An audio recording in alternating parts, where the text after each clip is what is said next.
अगर घर की लाइट भाग जाए मेरी बेटी तेरे होश उड़ जाते हैं, अगर कमरे में अंधेरा हो जाए मेरी बेटी तेरी चीख निकल जाती है, अगर घर में कोई ना हो हम रुकने को तैयार नहीं होते हैं। कोई कहता दीवार काटने दौड़ रही है, कोई कहता कमरे से तरह तरह की आवाजें आती हैं, कोई कहता बड़ी हैबत हो गई है। खुदा का वास्ता दे के कहता हूँ ओ मेरी कौम की बेटी और बेटो, कान खोल के सुन लो, ये तो घर है। अगर आवाज दो के चचा आ जाएगा, ताऊ आ जाएगा, माँ आ जाएगी, भाई आ जाएगा, लेकिन कब्र वो है जहाँ किसी आवाज पे कोई आने वाला नहीं है। हजार चीखोगे कोई मदद के लिए नहीं आएगा, इसकी इतनी तैयारी है। अगर लाइट नहीं है तो जनरेटर का इंतजाम है, जनरेटर नहीं है तो इन्वर्टर का इंतजाम है, इन्वर्टर नहीं है तो धूप प्लेट का सिस्टम लगा रखा है ताकि अंधेरा ना हो सके। मुझे बता तो सकी जितना तुमने इस दुनियावी घर का इंतजाम किया है आखिरत का भी किया है कि नहीं? जब आखिरी तख्ता लगाया जाता है अंधेरा होता है, दफन करने वाले लौट जाते हैं। कोई बिरयानी के लिए लड़ता है, कोई कौरमे के लिए लड़ता है, कोई प्लेट के लिए लड़ता है, बाहर आकर के सब लोग अपनी अपनी बातों में मस्त हो जाते हैं। लेकिन जिसे दफन करके आए हैं उसकी जिंदगी का आलम यह है कि कब्र में अंधेरा है, कोई यारो मददगार नहीं है। भला को ज़हरा के बाबा का कि जब वो आते हैं अंधेरे में उजाला हो जाता है और आके कहते दुख ना कर, तू दुनिया में मुझसे प्यार करता रहा, मैं कब्र में तेरी मदद के लिए बगैर बुलाए आ गया।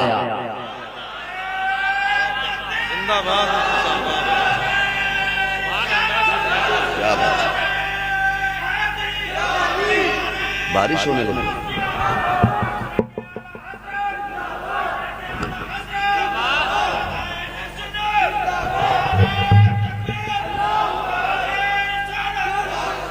तो ना बजाओ डीजे, ना बजाओ। अल्लाह करे कि शादी आपकी हो और बातें मदीने वाले मुस्तफा की हो रही हो। क्या जाता है यार, क्या जाता है, क्या फर्क पड़ता है? अगर हम दुनिया को राजी ना भी करेंगे नतीजा क्या है? अल्लाह रिस्क देता है, हुजूर के सदक़े में देता है। अगर बंदे के हाथ में रोजी होती तो आधी दुनिया तो फाके से मर गई होती। हमारा अकीदा तो यह है खाते हैं तेरे दर का, पीते हैं तेरे दर का, पानी है तेरा पानी, दाना है तेरा दाना। सुभान अल्लाह। सारे अक्सर जवानों की आवाज मुझे आ रही है, जवान टनाटन सुन्नी है, सुभान अल्लाह, है ना? अल्लाह सारे नौजवानों को सलामत रखे। नौजवानों जिंदगी का कोई नहीं पता, कोई नहीं पता। यकीन करें हमने दूल्हा बन के घर से निकलते हुए लोग देखे हैं, जिंदा पलट के आते हुए नहीं देखे। क्या फर्क पड़ता है? गारंटी है कोई जी दूल्हा बने और जिंदा लौट आए? खूब कूद काद के गए, नाच कूद के गए, उधर से मैयत बन के लौटे, क्या बनेगा? कोशिश करे कोई रूठे तो रूठे, मदीने वाला महबूब ना रूठे। वरना क्या है हमारा? कुछ भी तो नहीं है, कुछ भी तो नहीं है। आज यकीन करें मैं हॉस्पिटल में था और हमारे साले का इंतकाल हुआ। हट्टा कट्टा मेरे ख्याल से कुछ भी नहीं तो 80 किलो लगभग वजन, लंबा चौड़ा है, जवान खड़ियल, दिमाग की नस पट्टी। डॉक्टरों ने 24 घंटे पूरी कोशिश की और आखिर में हाथ उठा दिया उन्होंने। मैं उसको देख के सोच रहा था कि सोचा भी नहीं होगा कि इस जवानी में और इस ताकत के दौर में मौत आ जाएगी। कुछ पता है? हुक्म था इम्तियाज भाई का, मैं आ गया, मुझे अभी वापस फिर वहीं जाना है, अभी दफन नहीं हुआ है। दुआ है मौला करीम उस जवान की बेहिसाब मग़फ़िरत फरमा दे, और जो उसने बच्चे और अहबाब छोड़े हैं अल्लाह उनके गैब से परवरिश के इंतजामात फरमाए। बड़ी मुश्किल जिंदगी है खुदारा, इस मुख्तसर सी जिंदगी में अल्लाह रसूल को राजी कर ले, अल्लाह रसूल को राजी कर ले। आज शायद ज़मन भाई दूल्हा बने, अल्लाह करे कल हर बेटा इस मंजिल पे पहुंचे कि उसके सर पे सेहरा हो और बाप देख के मुस्कुरा रहा। नौजवानों ये बहुत बड़ा इनाम है अल्लाह का। अगर आपके सर पे सेहरा आ गया है ना तो समझ लो माँ बाप की 25 साला दुआएं कबूल हो गई हैं। ये बड़ी बात होती है। इसमें शुक्र के सजदे करने थे, नाशुक्री नहीं करनी थी। अल्लाह ने दौलत दी है तो फिर आसमान पे नहीं थूकना था। अल्लाह ने बेटा दिया है तो नाशुक्री नहीं करनी थी। सुने, नाशुक्री करने वालों को वो बख्शता नहीं है। कोशिश करें, अल्लाह ने दौलत दी है ना तो उसमें दीन का काम कर जाए। दूल्हा आप बने हो, सेहरा मदीने वाले का पढ़ा जाता हो, इससे बड़ी खुशी की बात क्या होगी? वरना मौत तो आनी है, मौत तो आनी है। अच्छा, कार्ड इधर भी छपते हैं ना शादी के, हैं? कार्ड छपते हैं शादी के? पक्का सब जगह लगे हुए हैं मसीने, कार्ड छपते हैं शादी के? बोलो। अच्छा एक बात सुनो, जब कार्ड छपते हैं ना तो उससे पहले हम रफ तैयार करते हैं, रफ कॉपी में सारे रिश्तेदारों के नाम उतारते होंगे इधर भी, फिर उनको पढ़ के सुनाते हैं, अब्बा चचा ताऊ बैठो जरा ये देखो किस किस के नाम हो गए, किस किस के रह गए। ऐसे ही है जी। अगर बोल दें तो आपका बड़ा शुक्रिया, ना बोलें तो मैं वो शख्स हूं जिसे सोने की दुआ भी आती है और फजर की अजान भी आती है। जो आप सुनेंगे मैं वो सुना लूंगा, ठीक है ना? सोने की दुआ सुनना चाह रहे हैं कि फजर की अजान? फजर की अजान, सुभान अल्लाह, है ना?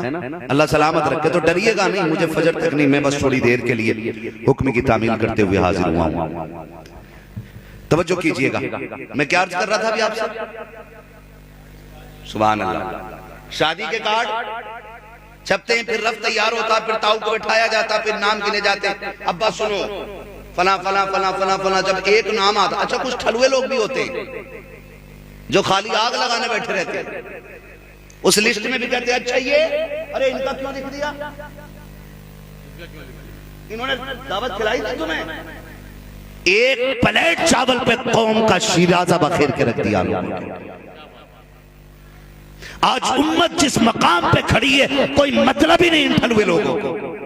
एक प्लेट खाली करा, इसका नाम काटा, इनने तुम्हारी भी तो दावत नहीं की थी, कितना खा लिया था या कितना खा लेगा ये? 100 ग्राम, 200 ग्राम, 250 ग्राम, बस 300 ग्राम, जितनी चाहे हाई फाई खुराक हो, 400 ग्राम बस। कम से कम उम्मत तो एक प्लेटफॉर्म पे आके खड़ी हो जाएगी। तो कुछ लोग कहते नहीं नहीं इसको निकालो, और कुछ लोग कहते हैं उनका नाम नहीं लिखा। तवज्जो है, मैं बताना चाहता हूं, उनका नहीं लिखा कि नहीं कहा क्योंकि खालू नाराज है, उनसे हमारी 3 साल से नहीं बनती है, इसलिए हमने उनका नाम ही नहीं चाड़ा। तो कुछ अच्छे लोग बैठे होते वो कहते हैं सुनो नाम डालो, का नाराज है, कहा हम है ना लेके आने के लिए। कुछ ऐसे लोग भी होते कहते हम जाएंगे, देखें कैसे नहीं आएंगे। तो लोग घेरा बटोरी करके सबको राजी कर लेते है कि नहीं? अच्छा कभी ख्याल आया कि शादी पे रूठा हुआ फूफा भी आ गया, नाराज खाला भी आ गई और नाराज मामू भी आ गया, काश शादी में अगर हुजूर भी आ जाते तो 4 चांद ना लग जाते। कभी ये ख्याल आया? कभी ये ख्याल आया? तुमने सबके लिए कार्ड तैयार किए, तुमने ताऊ के लिए, चचा के लिए, मामू के लिए, खालू के लिए, सबके लिए कार्ड तैयार किए, एक कार्ड हुजूर को भी लिख दिया जाता। आप कहोगे वो कार्ड लेके मदीने कौन जाता जी, मुश्किल से उमरे का नंबर आ रहा, कार्ड लेके कौन जाता? तो सुने, मैं उस कार्ड की बात नहीं करता जिस कार्ड को बच्चे रख करके खिलौने बना करके फेंक देते हैं। मैं तो उस कार्ड की बात कर रहा हूं कि आपने रूठे हुए खालू को बुलाया, नाराज मामू को बुलाया, ताऊ चचा को राजी कर लिया, लेकिन आपने जो पहले से राजी था डीजे लगा करके उस रसूल को नाराज कर दिया, गाने बजा करके उस रसूल को नाराज कर दिया। अगर मुस्तफा को बुलाना चाहते थे और शादी के अंदर आका को दावत देना चाहते थे, उनके लिए कागज के कार्ड की जरूरत नहीं है, ये लिखी हुई तहरीर की जरूरत नहीं है। मुस्तफा को दावत देना चाहते थे तो उनके नाम की महफिल सजा लेते। खुदा की कसम दुनिया एक दिन बाद में आती, मदीने वाला एक दिन पहले आ जाता, ये महफिल सज जाती, हुजूर आ जाते। और क्यों ना आते, यही तो आशिक कहता है, सुना के आप हर आशिक के घर तशरीफ लाते हो, मेरे घर में भी हो जाए चरागा या रसूल अल्लाह। ये कब होता है? हुजूर के नाम की महफिल सजा लो, हुजूर आ जाएगा। आज आपको क्या लगता है खाली सिर्फ खाने वाले आएंगे, सुनाने वाले आएंगे? नहीं, आज इस महफिल में मदीने वाले की भी शिरकत है। तो एक कार्ड जिसको जिक्र मुस्तफा का नाम देते हैं, वो कार्ड आप भी हुजूर के लिए लिखा करो, ताकि दुनिया बाद में आए, मदीने वाला पहले आ जाए। करेंगे इंशाअल्लाह? हाँ, हुजूर को जरूर याद रखा कर। जो हम लोगों को मुश्किल में आफतों में न भूले, हम खुशी में उस रसूल को भूल जाते हैं। और याद रखिएगा, अल्लाह तौफीक दे और ये नेक काम होने लग जाए तो जो वो शैतानों वाला नंगा नाच है ना, इससे छुटकारा मिल जाएगा, इससे छुटकारा मिल जाएगा। करेंगे इंशाल्लाह ऐसा, वादा करते हैं इंशाल्लाह।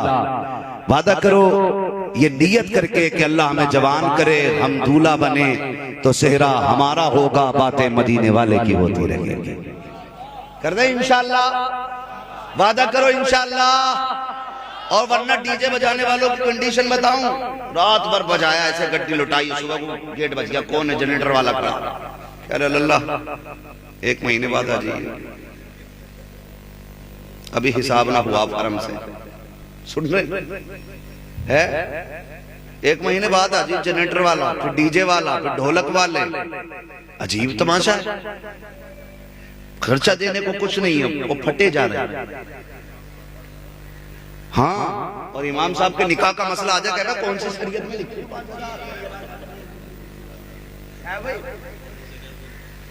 कौन सी शरीयत का शील भी ना शरीयत ही कह रहा उस्मान भाई, कह रहा कौन सी शरीयत में लिखी है 5000। और ये बता, ये जो डीजे बता रहा है ये तेरे अब्बा की लाल किताब में लिखा है?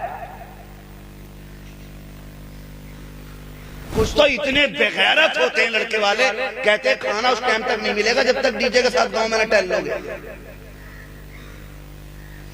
ऐसे ही है जी, देखिए बनाते हैं, यहां तक कंडीशंस होती है लोगों की। खुदा के वास्ते निकाह आसान कर दो, निकाह आसान कर दो, और इतना आसान कर दो कि बेटियां फख्र कर से कहें कि शुक्र रब ने हमें हुजूर की उम्मत में पैदा किया है। आज बेटी और बेटे जिस मकाम पे आ गए, अल्लाह माफ करे कि लौटने का रास्ता मुश्किल हो गया, मुश्किल हो गया। ईशा की नमाज हो रही है, दुल्हन उतरी है, धबा धब दबा धब, वो पटाखे फोड़ रहा कि इमाम साहब रकात ही भूल गए। कह रहा खुशी है जी, खुशी बहू आई है, 8 दिन न लगे, कह रहा जो खुशी घर में आई है पूरे घर को कब्रिस्तान है।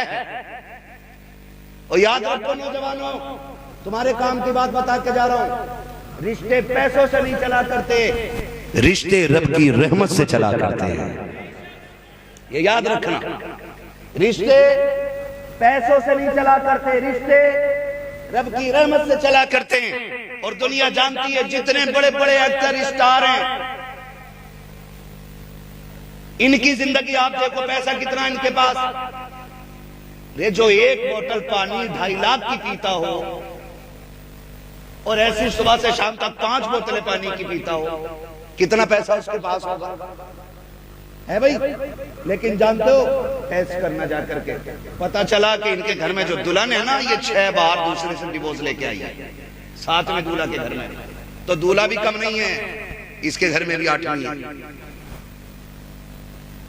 पैसा था, रिश्ता चलना चाहिए था, ताल्लुकात बरकरार रहने चाहिए थे, लेकिन खत्म।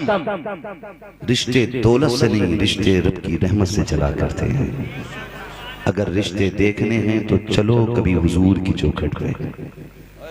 हाँ, तारीख में एक नाम है जिसे दुनिया हजरत खदीजतुल कुबरा के नाम से जानती है।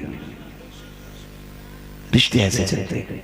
हजरत खदीजतुल कुबरा रज़ी अल्लाह ताला अन्हा, माँ बहनें बेटी बेटी हैं, और यहाँ से जाकर ना सारी बात बीवी को ना सिखाया करो कि मौलाना आ गया तो तुझसे ये कह के गया, तुझसे ये कह के गया।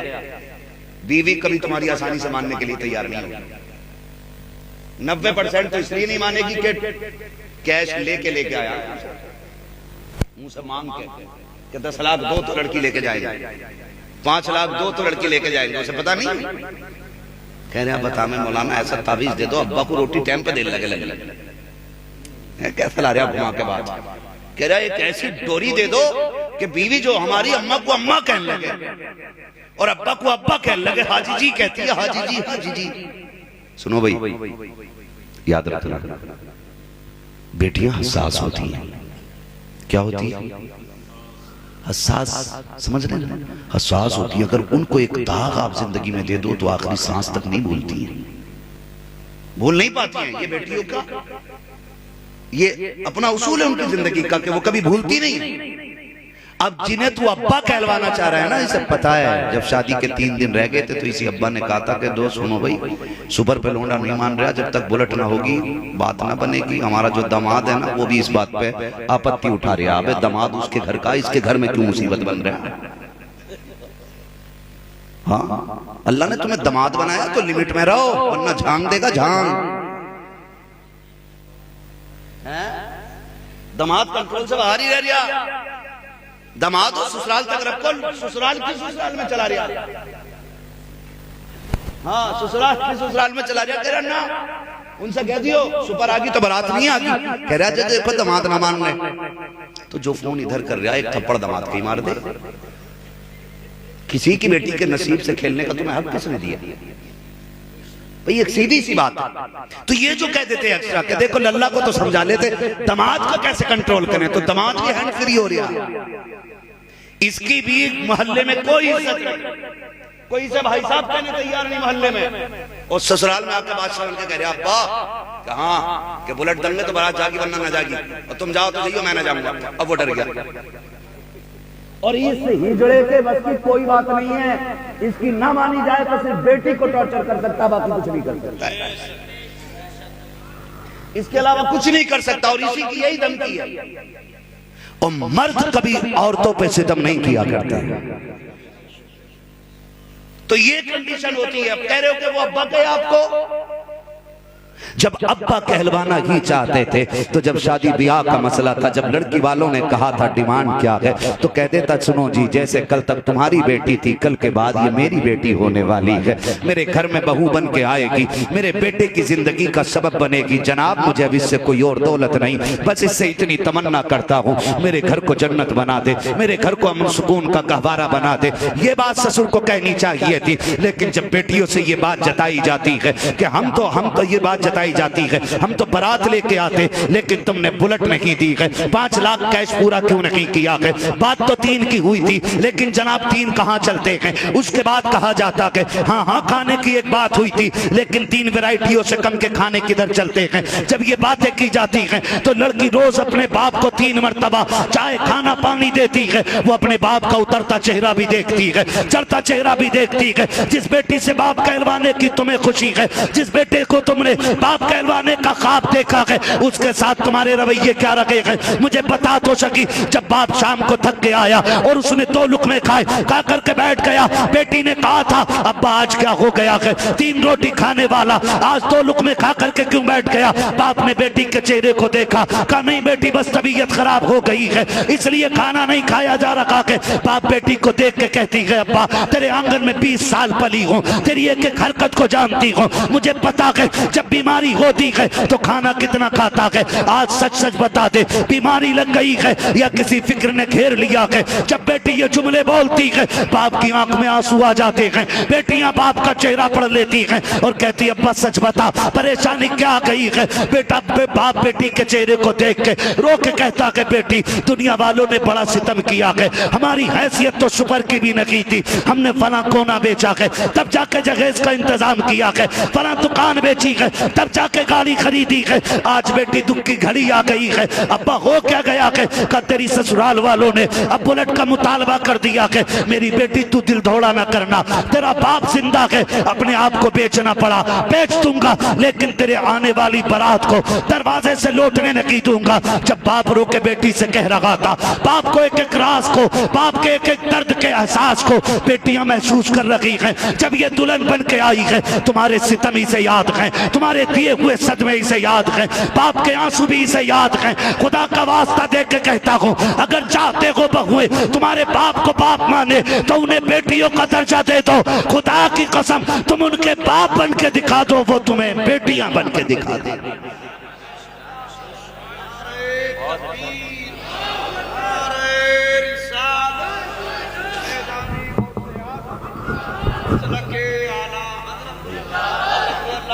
ड्यूटी लग गई, वो लग गई। खैरियत है सारे लोग। बाप बेटी का रिश्ता बड़ा हसास होता है जी, बड़ा हसास रिश्ता होता है दोनों का। खुदा के वास्ते बेटियां कभी बाप की आंख के आंसू नहीं भूला करती। यकीन ना हो तो आजमा लेना, तुम सोने के लुक में खिला दो अपनी बीवी को और एक जुमला उसके बाप के खिलाफ बोल देना, वो जानती है तुम उसकी जिंदगी हो, तुम उसका सहारा हो, तुम्हारे बगैर फिर उसकी जिंदगी में कुछ नहीं है। लेकिन उस शख्स से भी वो एक जुमला अपने बाप के खिलाफ नहीं सुन सकती जो उसकी जिंदगी है। फिर तुम्हारे बाप ने तो इसके बाप को खून के आंसू रुलाए। मैं हर शख्स से कहना चाहता हूं, खुदा के वास्ते, जब किसी की बेटी को लेकर के आए ना तो बेटी बना के लेके आए। क्या बना के लाए? जोर से बोलो, बेटी बना के लाओ। वो ऐसे लोग जो समझते हैं कि जी अल्लाह ने 4 बेटे दिए, चारों में 10 लाख मिले तो 40 लाख हो गए, जो हराम से करोड़पति बनना चाहते हैं ना, मैं उन्हें बताना चाहता हूँ कभी ससुर के देने से भला पूरा नहीं होता। भला तभी पूरा होता है जब खुदा अता फरमाया करता है जी। अगर कोई अपनी खुशी से बेटी को जायदाद क्या कायनात उठा के दे दे, फिर हुजूर की सुन्नत है, अपनी मर्जी से जो चाहे दे दे, लेकिन बोझ ना बनिएगा, बोझ ना बनिएगा, प्रेशर ना डालिएगा, प्रेशर ना डालिएगा। नौजवानों से भी कहना चाहता हूँ, कभी इसलिए रिश्ता ना कीजिएगा कि पैसा मिल जाएगा, कभी इसलिए शादी नहीं कीजिएगा कि मैं मालदार हो जाऊंगा। फरमाया गया जो इस नीयत से शादी करेगा किसी बच्ची से, लड़की से, कि मैं इससे शादी करके अमीर हो जाऊंगा, अल्लाह उस वक्त तक मौत नहीं देगा जब तक मोहताज नहीं बना देगा। ये याद रखिएगा। नेक बच्चियां तलाश करें, नेक हम सफर तलाश करें, दीनदार ढूंढे, ऐसा दीनदार ढूंढे कि जिसके घर में आने से घर में बरकतें हो जाए। आज माफ कीजिएगा, पैसे ने इतना अंधा कर दिया है कि जो कुरान जहेज में आता है वो मैयत तक जुज़दान में रखा रहता है, क्योंकि बेटी को गोल्डन कलर के जुज़दान में कुरान पैक करके तो दे दिया गया, लेकिन सीने तक कुरान नहीं उतारा गया। ये सबसे बड़ी कमजोरी है, और सबसे बड़ी कमजोरी यही है भाई, जिस गोद में हमारी नस्लों को परवान चढ़ जाए, जिस आंगन में हमारे बच्चों को होश संभालना है, कम से कम वो माँ इतनी तो नेक हो कि उसकी तरबियत में खातूने जन्नत की दर की गुलामी की झलकें नजर आया करें। कम से कम इतना तो होना चाहिए ना एक माँ को। बोलो, होना चाहिए कि नहीं भाई? अगर मैं मरीज हो जाऊं, अल्लाह ना करे आप हो जाए, आप हो जाए, सबसे बेस्ट डॉक्टर तलाश करते हैं, सबसे अच्छा डॉक्टर तलाश करते हैं हम, ताकि हमारे अच्छा इलाज हो सके। तो एक मर्ज के इलाज के लिए अच्छा डॉक्टर तलाश करते हो, तो एक नस्ल के परवान चढ़ाने के लिए अच्छी मां तलाश क्यों नहीं करते हो आप? अच्छी मां तलाश क्यों नहीं करते हो? अच्छा दामाद तलाश क्यों नहीं करते हो आप? दीनदार घराना क्यों नहीं ढूंढते हो आप? ऐसा घर क्यों नहीं ढूंढते हो जिस घर के अंदर अल्लाह रसूल की बातें होती हैं? क्यों नहीं ढूंढते? और याद रखिएगा, ये नस्लें अगर परवान चढ़ती हैं तो मौलवी के पढ़ाने से नहीं, माँ बाप की तरबियत का असर होता है। लोग बात करते हैं ना, करबला में हुसैन ने नेज़े पे कुरान पढ़ा, नेज़े पे पढ़ा। मैंने कहा पढ़ना था, उन्हें पढ़ना था, उन पे वाजिब था कि वो पढ़ें। आप कहेंगे क्यों? क्योंकि माँ फातिमा ज़हरा थी, और जब माँ फातिमा ज़हरा हो तो बेटों को नेज़े पे कुरान पढ़ना पड़ जाता है। हाँ, इसलिए जरूरी था कि फातिमा के दूध का लिहाज रखना, इसलिए माओ का किरदार बड़ा अहम होता है। और एक बात बता दूं, आखिरी बात, अल्लाह करे ये बात ज़हन में आ जाए हर जवान के, औलाद की परवरिश तरबियत में बाप का किरदार इतना अहम नहीं होता जितना माँ का किरदार होता है। हाँ, माँ आइडियल होती है अपने बच्चे के लिए, माँ ही आइडियल होती है, बाप क्या भाई? हम लोगों की देखो, महीने में मुश्किल से 5-6 दिन बच्चों में रहने मिलेगा, माँ 24 घंटे बच्चों में रहते हैं। कितने घंटे? 24 घंटे बाल पलक सवारती है माँ औलाद के। खाना खाते तो माँ के साथ, पानी पीते तो माँ के साथ, सोते तो माँ के साथ, उठते तो माँ के साथ, कोई भी काम करते माँ के साथ होते। अगर माँ कनीज़े फातिमा ज़हरा हो तो फिर समझो औलाद कितनी खूबसूरत हो जाएगी। लेकिन नहीं ना, माफ कीजिएगा, हाथ जोड़ के कह रहा हूं, आज दौलत सब कुछ मान ली है, बड़े बड़े घर बिगड़ गए इस दौलत की आड़ में। याद रखिएगा, जब भी तलाश करो ना, नेक बीवी तलाश करना है। कैसी? कैसी? वो तो बिल्कुल ही नहीं बोल रहे हैं जिनकी हो गई है। भाई जिनकी हो गई है औलाद की नियत से बोल दो। कैसी लड़की तलाश करेंगे? और घराना कैसा? माशाअल्लाह, घराना कैसा? दीनदार, और दामाद भी दीनदार ढूंढियो। हिप्पी कट दामाद मत ढूंढना, बड़ा मसला खराब है हिप्पी कट का।